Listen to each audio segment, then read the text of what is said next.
Praise the Lord. You're all welcome here today. I don't know why you have such a little number, but it's not about numbers. One woman alone with Jesus at the well turned the whole city around, and one is enough for us. For the sake of one person, Bambino has always opened every Saturday right from 2007. And God has done it that not once have we started with one and ended with one. I thank God we are more than one here. The Bible says wherever two or three are gathered in his name, there he will be with them. So we thank God very much. We are here today. Our guest speaker is here. The children are here. Most of all, the Holy Spirit is here.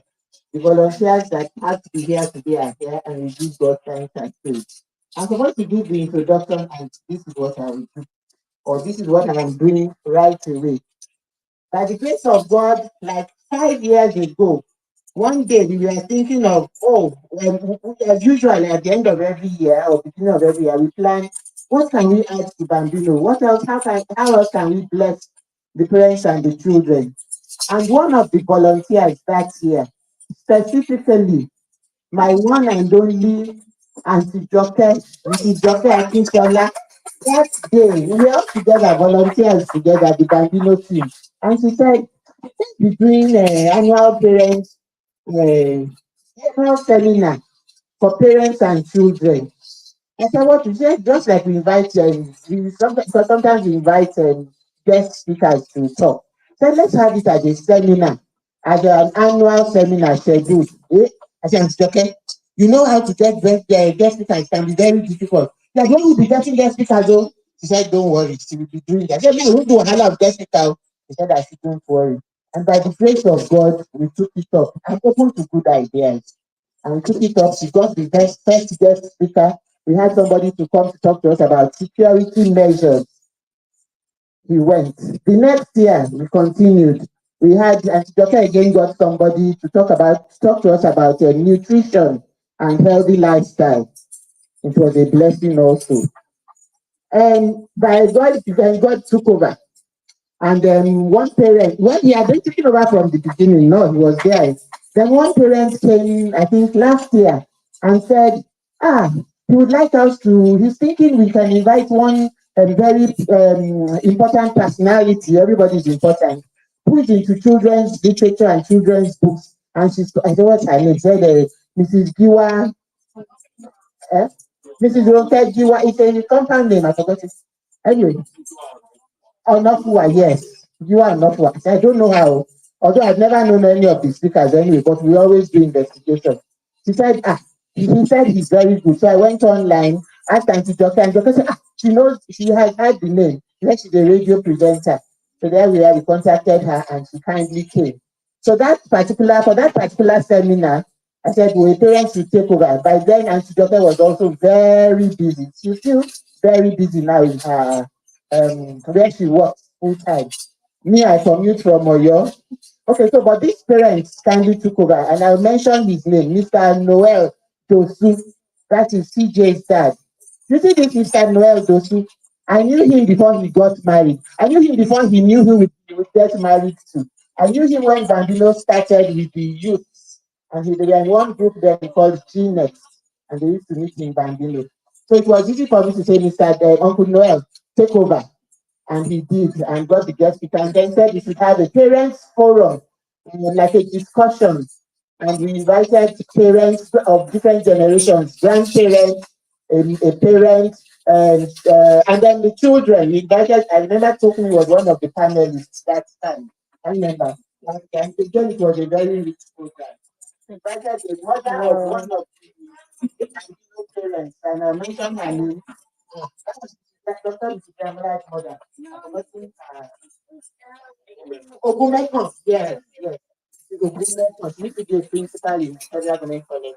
And for many times, she used to bring her grandchildren on her own in those days and come to pick them as grandchildren.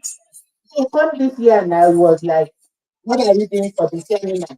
And by God's grace, we are able to start. And we were now talking amongst ourselves. There's been an issue with the children. We hear them talking, my daddy did this, my mommy does this, I don't like this, I don't like that. And it was like, "See, the parents don't understand their children. The children don't understand their parents. There are issues." And we spoke about it amongst ourselves, the Bambino team. And then one of us, I mentioned her name, like your me, the Pagela said, "She knows something to you might talk very well. Oh. She can come and speak to us about it. Oh." I said, "Who?" She said, "Who is this? I didn't like it." She said, "You didn't even know her name then." But I said that it was a blessing to contact her. And that's how contacted this I didn't like her. And by God's grace, she accepted our invitation. But in between that time, we got internet online, one of these trending WhatsApp issues talking about Abiola is dead, about a child that committed suicide in her parents' home, all because the mother, there was no bond between the mother and the child at some level of interaction and emotional issue. We also saw another message, another, was it TikTok, online viral this thing, message about how the thief or the corrupt friend is on the children's palm top, on the children's devices. And based on those two issues, we said we'll have this year's seminar to address parent-child bonding. I didn't call it bonding, it's the expert, the child psychologist that called it bonding. It was just how parents can understand their children better, especially when they are fighting emotionally. Yes, they are eating with you see them every day, they're talking school work, but they have different levels of pain and hurt and issues and questions. And then, so Mrs. Adela then will take that, the child psychologist. And then the issue of the enemy on your laptop, on your laptop, that companionship. We have two parents that are also the officers in charge of today. And also Bambino volunteers, that is Anti-Carrier and Monkey Shame. The experts in it, they can control their children's devices from America. If the children will not go online in 2 hours, they will not go out. If they give the children 1 hour, I know, this much they tell me. They give the children 30 minutes to go online, and you after getting the thing shut down. Even if they are worlds apart, miles apart. So they have something to talk to us about that and how we can change that. And that's why we have those two speakers here. Then the last part of this talk is the fact that when you put messages on the group, parents group, sometimes 10 versions, 10 drafts before I finally send it out. In the process, I just said, "Oh, I wish this thing would be online so that I know this is a pressing issue that we want to discuss this week." And then one parent out of the group just contacted me and said, "Unfortunately, it can happen." I mentioned the name of the parent, Mrs. Adekola, Dr. Mrs. Adekola, Adeshina, and then Adesola's mom. I said, "Hey, how will this happen?" The way they always say it in our place, and they will bring a router, they will bring this. She said, "No, Otoye, contact Dr. Alade Lucy. She knows about it. That can happen." I said, "You have this money, man." She said, "No, no money on our phone." I said, she said, she said, "I contact Dr. Alade Lucy." I said, "So it can happen." She said, "It can happen." Truly, I contacted Dr. Alade Lucy, who by the way is here early today. Uncle Timothy, and I contacted Dr. Ledelusi and he said, yes, you can do it, but I have to open a YouTube channel. I think he went back to Uncle, why do you open a YouTube channel? He said, did you say you had not done it before, but you checked? Went back to Dr. Ledelusi, he said, well, they went back and forth. All in this last week, within this last week, Dr. Ledelusi said, oh yeah, do you go somewhere, right back to Uncle Shehu. Uncle Shehu, how did I go to go somewhere? Uncle Shehu said, he was not taking snapshots of what I should do. My God said he opened this channel successfully. All right, channel open. Uncle Timothy, Dr. Yadelusi said, you must have 50 subscribers before Saturday. I said, you would have 10 subscribers. He said, okay, 3 videos there. By night, I had not done it. Uncle Timothy, Dr. Aladelusi said, where are the videos? I said, I cannot find any videos. Though. Videos. You have photographs, not videos. Uncle Timothy said, go back to the group, look for past videos. I said, Sherry, the problem is all the videos have children's faces.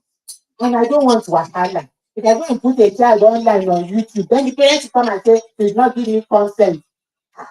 So what will we do? I threw up 4 videos. Since from junction, I put 4 videos just for them to know that I'm hardworking. I sent 4 videos, but I have to pull them down because it has occurred to me I don't want legal trouble with parents. You didn't get their consent. Uncle said you must put at least one. I read this to Uncle Timothy. Long story short, Uncle Timothy and Uncle Shehu, we are online today, live streaming. The only reason we have one video there, the one video we have there is because the children's faces are not showing in full focus. And then Dr. Shentobi face is also not showing, more of his back. And hello, by 1:30 or 12, I was online with Dr. Shentobi. Please, oh, I put your photo. Not say, you approve. He said approve. So from now on, we'll be more conscious of taking videos and that can be online. Once again, I thank everybody.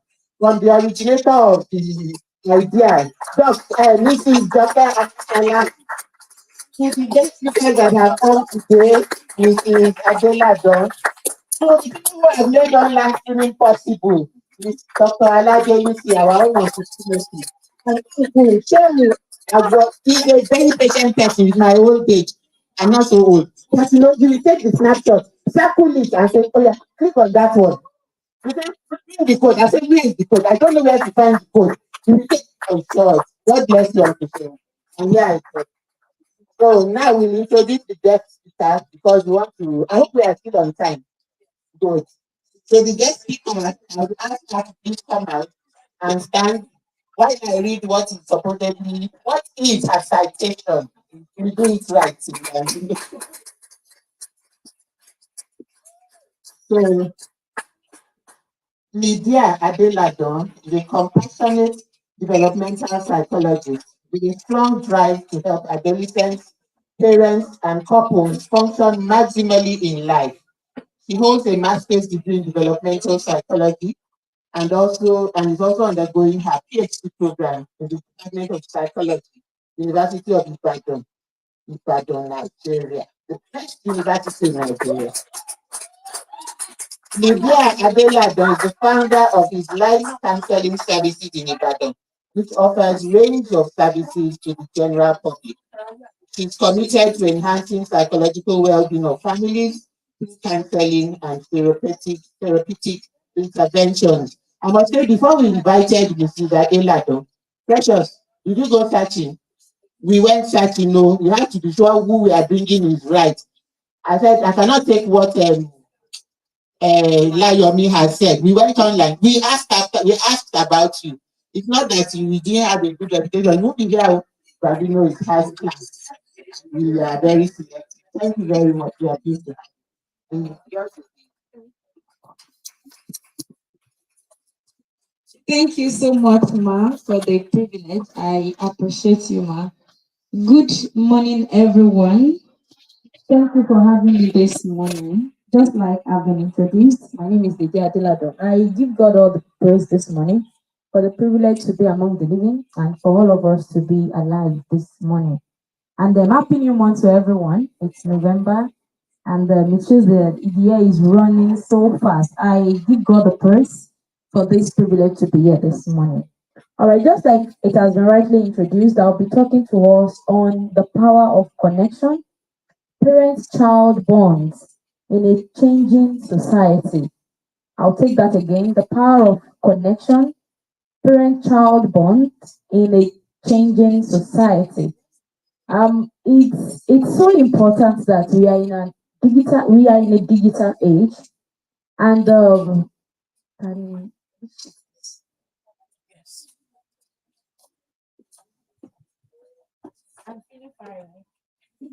okay. All right. So, and the truth of the matter is, we are in a digital age, and it has come to stay. And the society is not static. For many parents that are here, you will realize that the way you were brought up, you are using that same measure to parent your own children. There'll be a lot of laxity. And then that is why it's very, very important for us to consider this topic, the parent-child bond in a changing society. Everything is changing.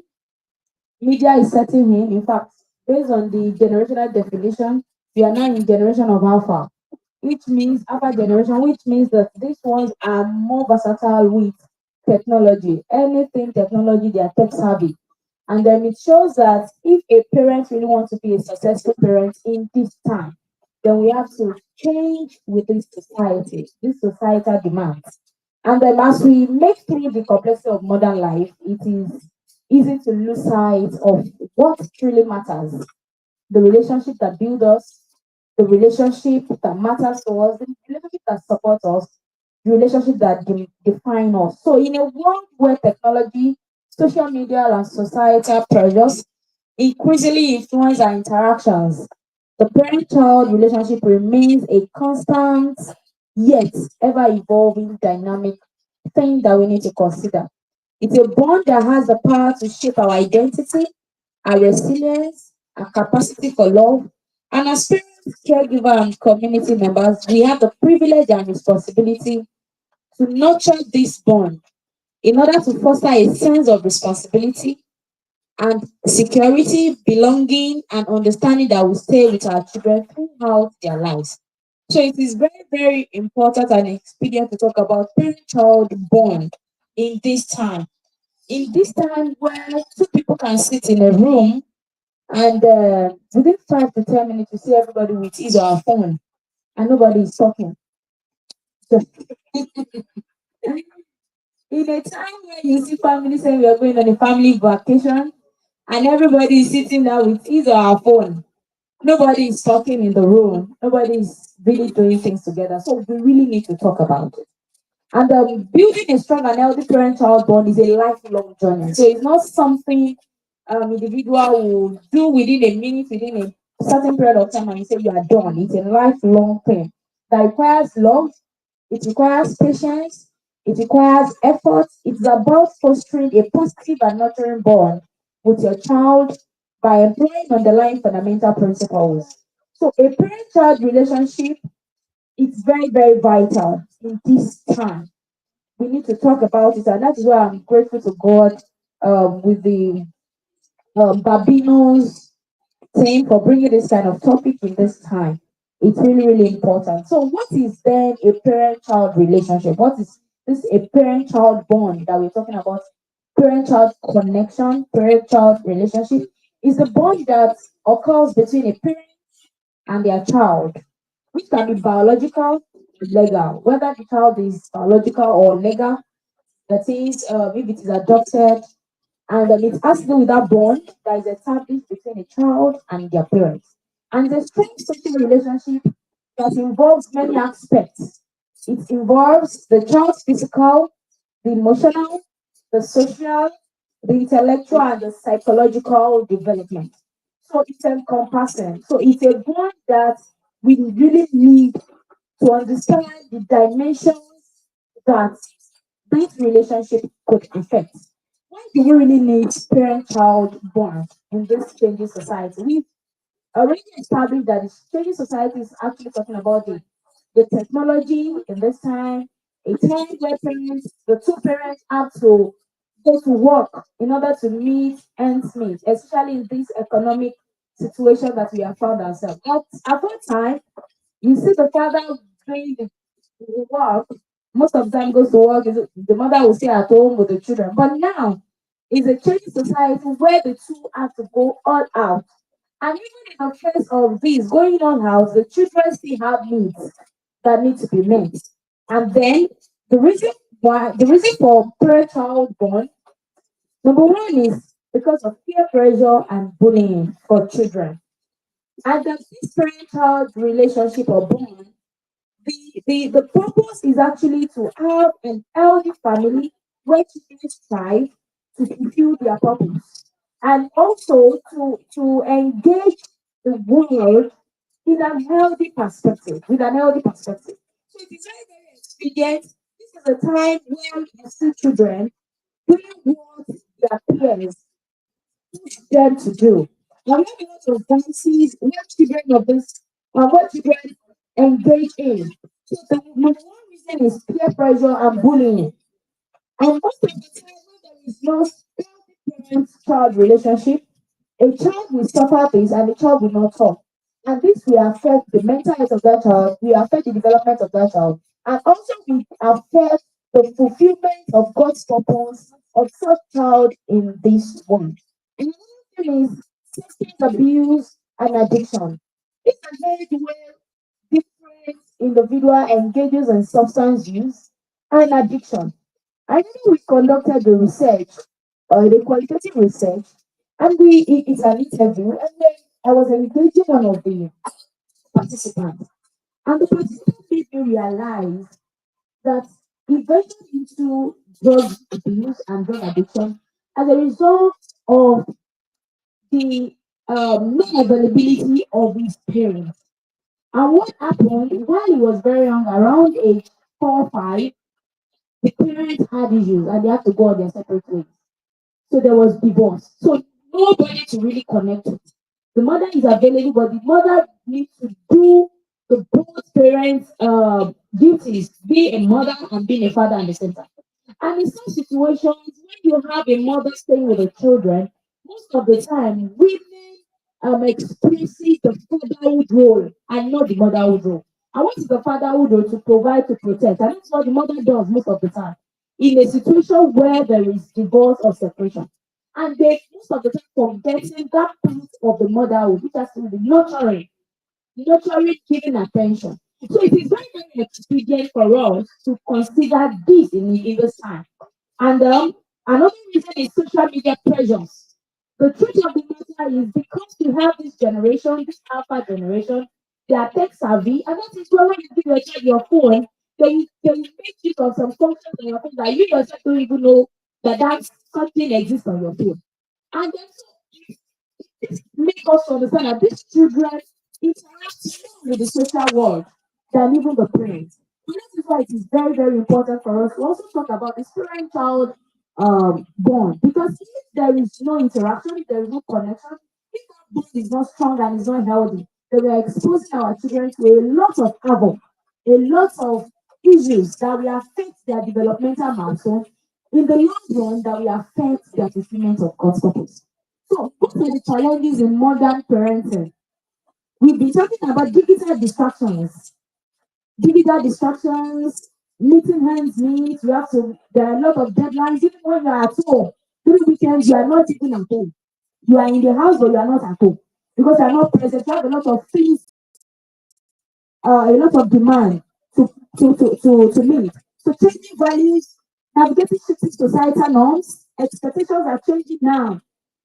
Values are changing because of this digital age. A lot of things are changing, is affecting our values. A lot of things is affecting our beliefs as a family. It's affecting the expectation.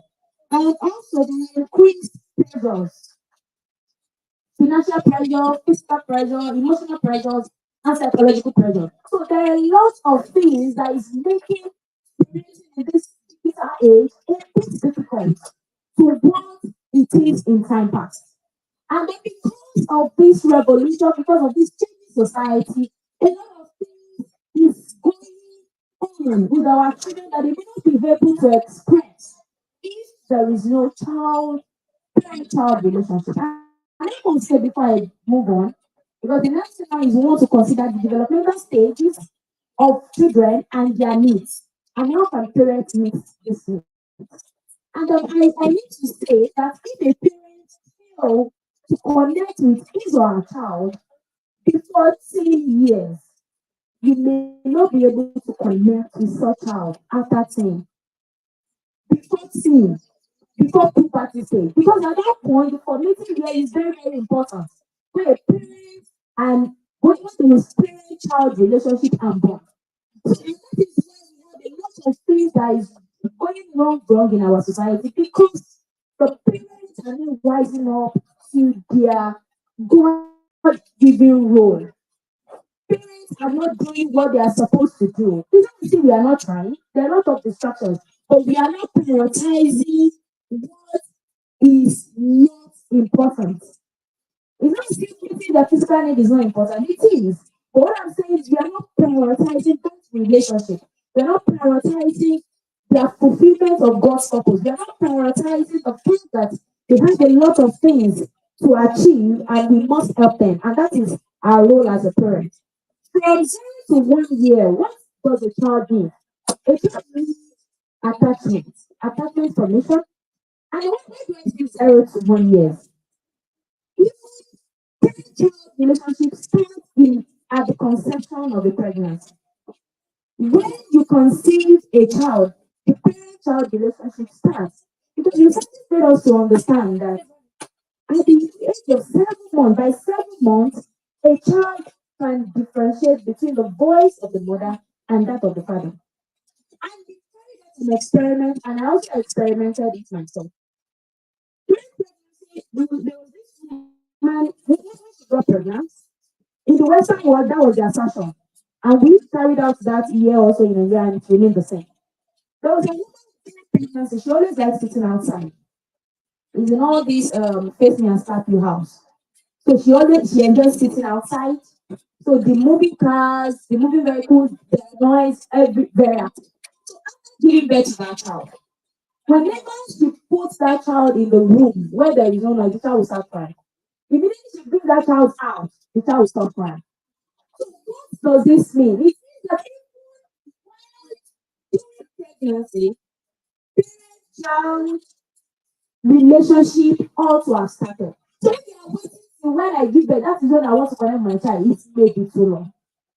So it starts right from pregnancy. And that is why most of the time we always recommend that even when you are pregnant, converse with your baby. The baby can hear you. And even the baby can understand your heartbeat and predict where you are. And that is why, especially for some of our parents here, you remember when you were pregnant, when you get to the market, the child will not move. You won't be feeling the movements that will be affecting you. But immediately you get home and you are putting your body on the bed or you are lying down, you see the baby moving very fast. And it's sometimes like the child doesn't understand your heartbeat. The child knows when you are in danger, the child knows when you are calm and when the child needs to be active. And this is very, very expedient for us because once a parent-child relationship and bond is established and healthy one, it will help us to be able to understand our children and also to meet their needs. And even when they experience voices outside the home, then they'll be able to express themselves. The truth of the matter is, you are available, if you are accessible as a parent, there are some parents that they are not available and they are not accessible. But the truth is, your children will meet the children of such parents in school. They will meet everywhere and they will be friends. And the word of the Lord says, iron sharpeneth iron. So is the countenance of a friend. So and that is what will happen. That if you can imagine if you are not available and accessible for your children, imagine what we have. And I want you also, as parents, I want you to test your mind back to where growing up. Is there anything that happened to you that you shared with your parents? Yes or yes?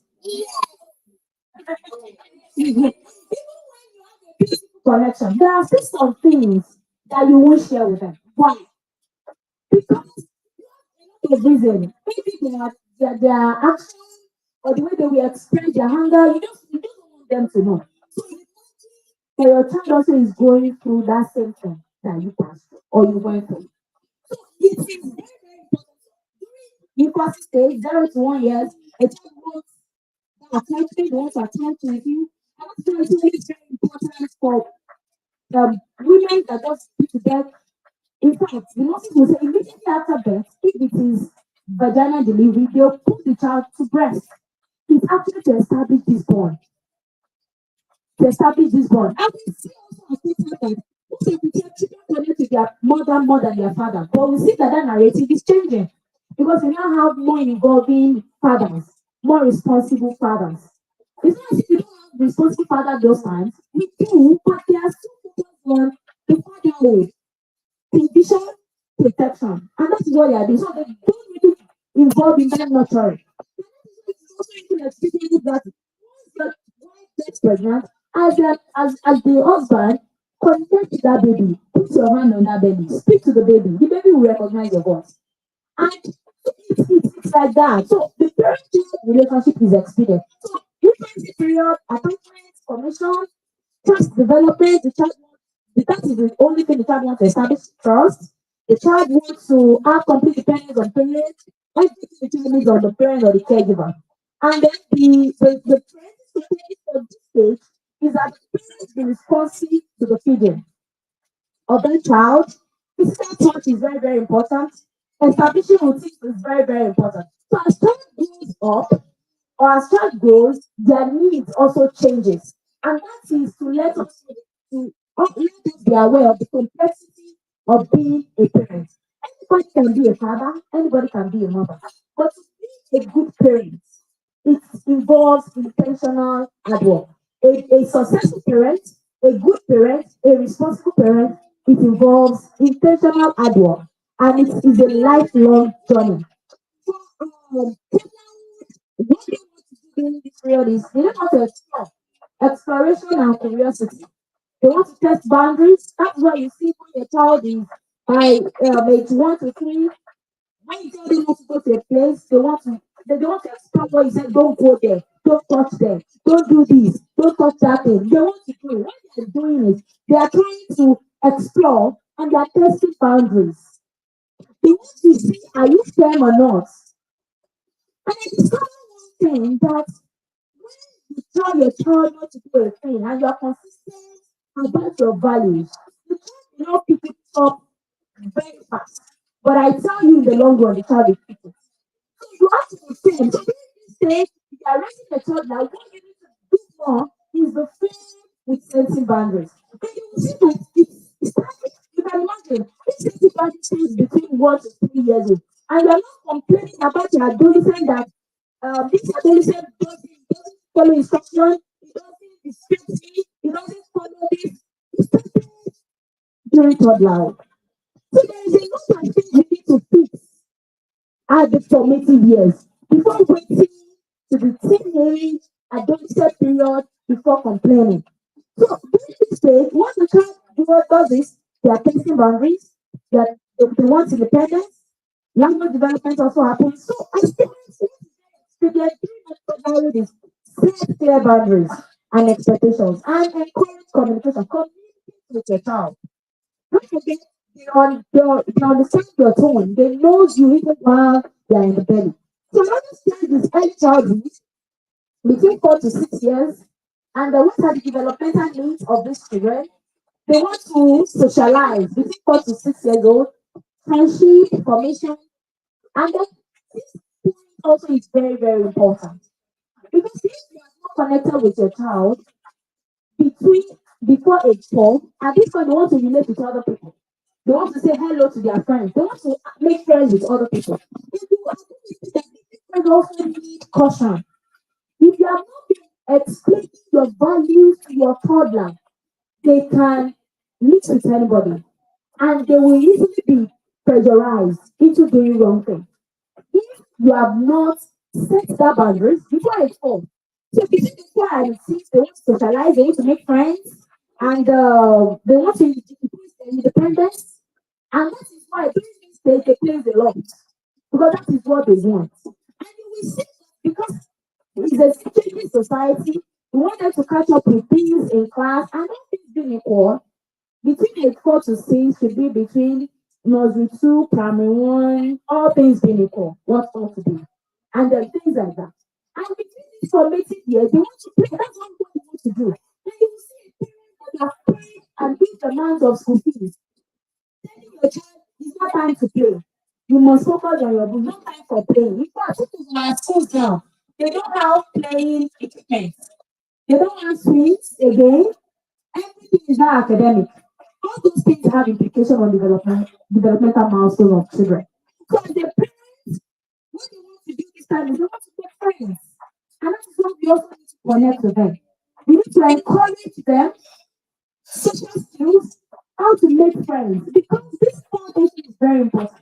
There are some children that have autism. Most of the time, we have a lot of narrative about autism.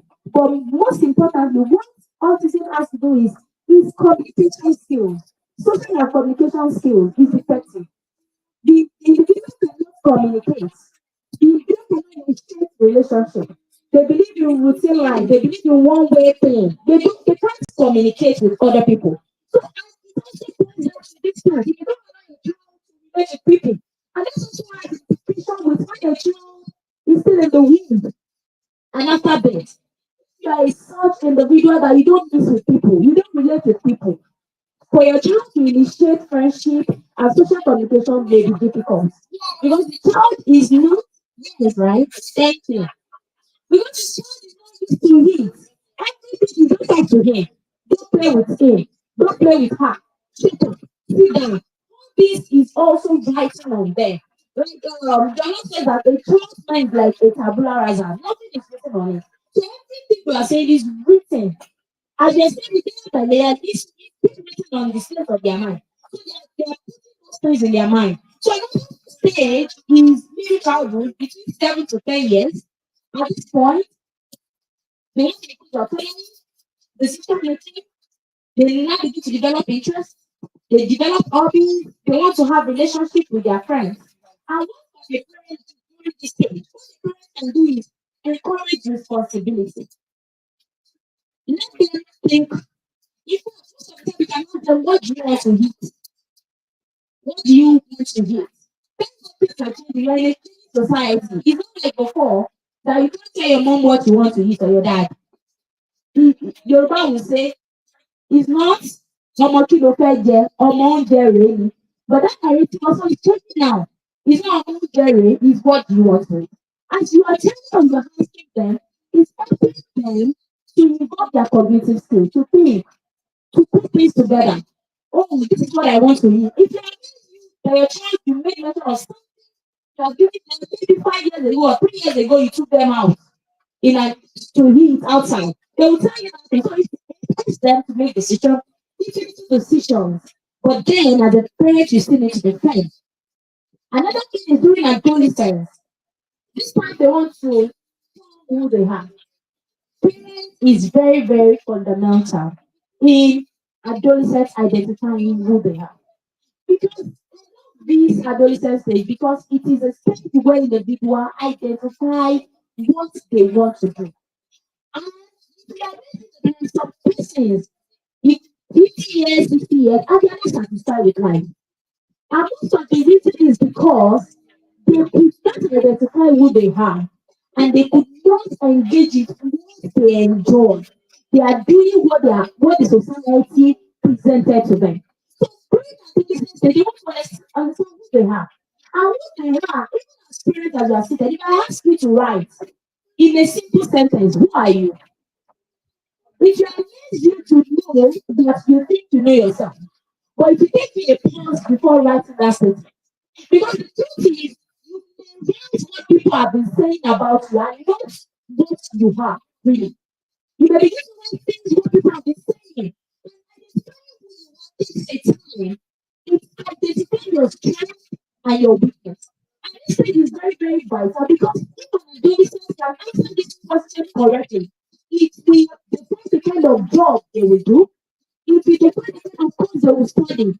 We met a student that has depression.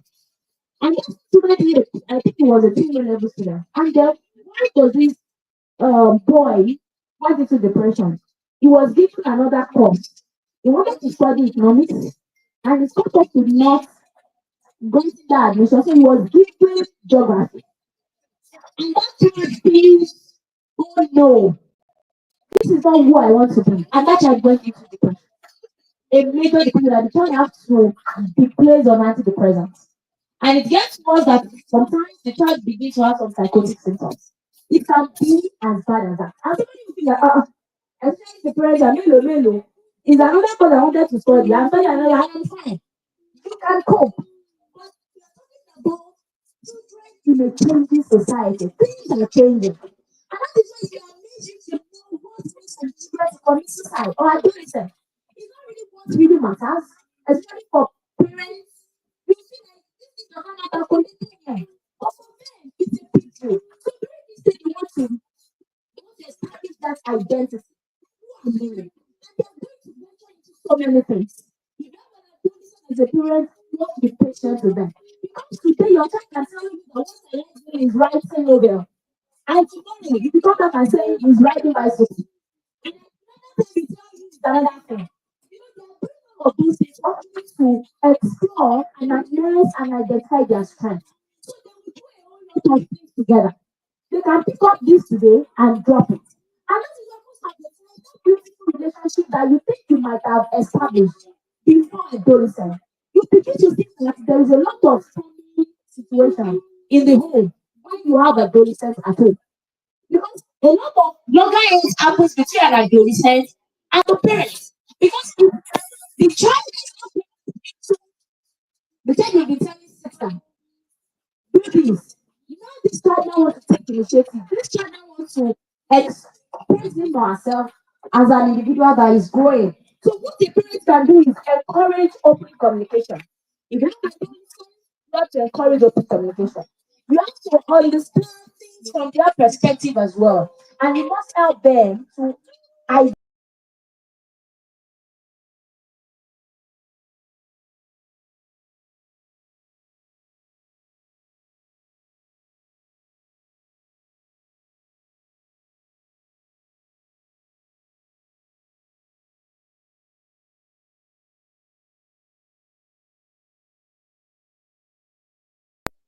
they will tell you that mom, you said we should not lie. But yesterday when you were on phone, you said this. I am not telling them confused because you are telling us something and you are doing another thing. So as a parent, there is a whole lot to do in establishing parent-child bonds. And I'll go to strategies. How do we actually promote these healthy bonds between our children as a parent? Number one thing is communication strategies. Communication strategy. I have about five strategies that we'll talk about. Communication strategy. You have to be an active listener. As you are engaging your child, they have needs.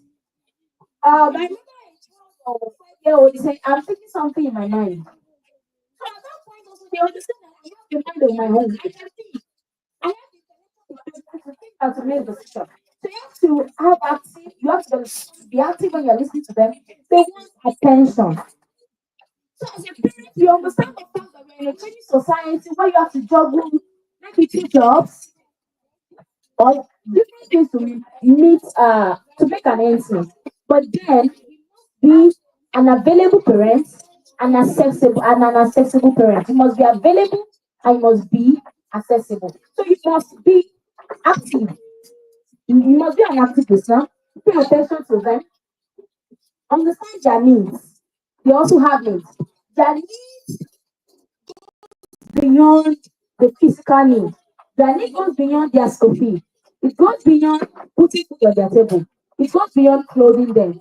There are other needs they want, they have, but they need to communicate. And if you are not paying attention to them, you may not be able to get that. And another thing is quality time. Spend quality time with your children. And the question is, how do you want me to spend quality time in this changing society? I have to do, and the question is, you're supposed to be, am I spending quality time with my children? I'm here. Today is Saturday, all of us supposed to be at home playing. But the quality time you're talking about is not about the quantity. It's not about the quantity. It's not about the fact that I have to be with them from Monday to Saturday or Sunday.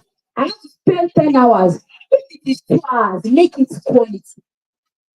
Teach your children your family values. Bring it to them life. Let them understand. We are going beyond this a society or generation whereby people force their children to church. And in the long run, it's so sad that people will not be going to point fingers for our leaders and look at their children. They did die because it's because they are serving God. No, that is not it. But the truth is because we are not telling the children why we are doing what we are doing. You see some parents leaving their children at home while going to church. Or when they are doing spiritual things, they leave their children out. Or even if they are involving them, they are forcing them into it. You're not telling them the reason why they need to do that. You have to let them understand. And it is when you're spending quality time with them, you can be able to say this. And most of the time, you notice that your children or children generally, they relate well, they feel comfortable around strangers. They play a lot when they say a stranger. If you have a visitor in your house, you see how they'll play with the person, and you ask yourself, what is happening? It's because they know that that stranger will not judge them. That stranger will give them free hand to do whatever they want to do. That stranger will listen to them. That's whether we give them opportunity to thrive. And as a parent, because you have a lot of expectations on them too, you want them to do things. But then you have to understand that in spending quality time, most time you're just playing at random, you see them see something, a particular language, so where does that come from? And they will tell you, oh, sorry, mommy, so in school that said that. And you're also saying that, no, it's wrong. But if you don't give room for play, they will not be able to do such slip of tongues. Like some scientists think that there is no slip of tongue because, and I believe such scientists also, because their assertion is related to the word of God. Because the word of God says out of the abundance of the heart, the mouth speaketh. So when you're playing with your child and they're being used slip of tongue, it's just what they've heard. But if you're not giving room for play, there is no way you want to listen to such slip of tongues. And remember too, as a parent, don't you do it. I remember when I was in secondary school, in my house, you cannot abuse another person. Not to touch, of course. But we relate with so much children in school. And I remember the day I was just staying with my sister. And he said, you can't share. And my mom said, anybody here can somewhere,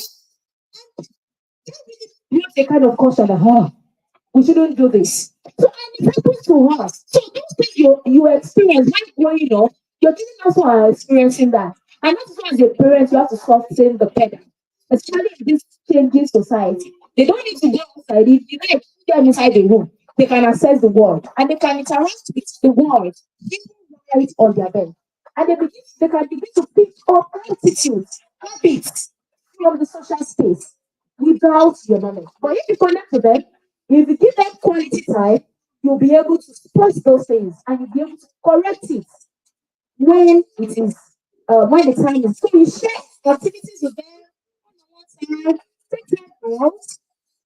I know we all have busy schedule.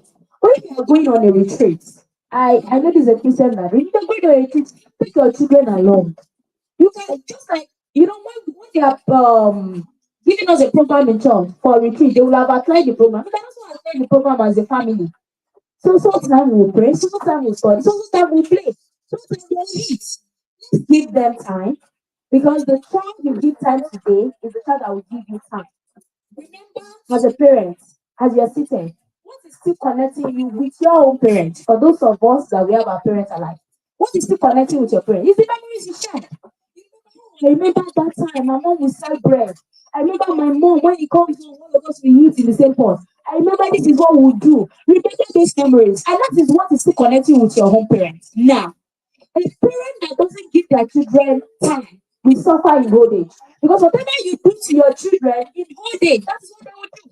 If there is no quality time, if there is no memory they can actually pinpoint. So most of the time, what we are going through now is what we've been through before as a child. That's what our children are going through now.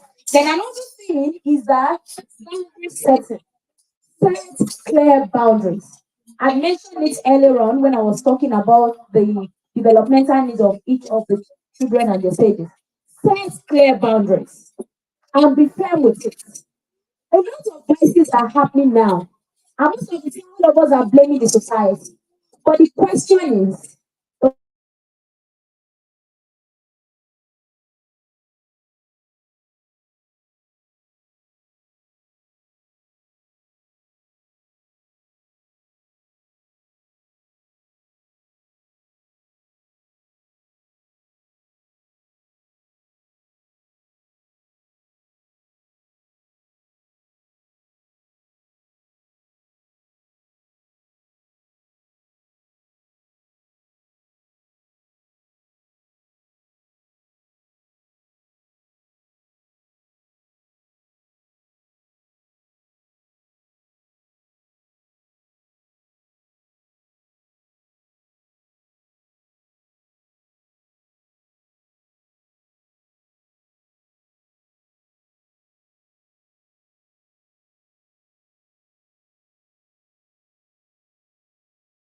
the mother, those golden parent doors, they will say, if you go to your mom,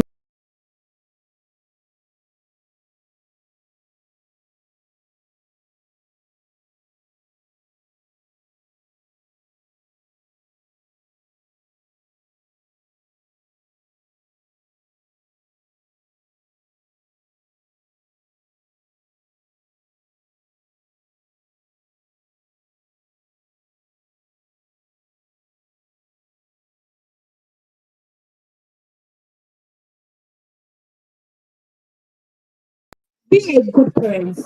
Be the model. It's so certain that when you hear a child saying, if you have to tell me your model, they mention somebody outside. They don't even mention their parents. And you ask why. Be the role model in the home. Be the integrity father. Be the truthful father. Be the prayer warrior father. Be the prayer warrior mother. Be whatever thing you are saying. Do it. Children more and faster with experience. When they see you do it, they will do it again. When they see you do something, when you say it, they will do it because they found you doing it. And that is how they will go. And lastly, prayer strategies or prayer strategy. The truth of the matter is there are some unforeseen powers that are working against the destiny of children. And those forces are real. Life is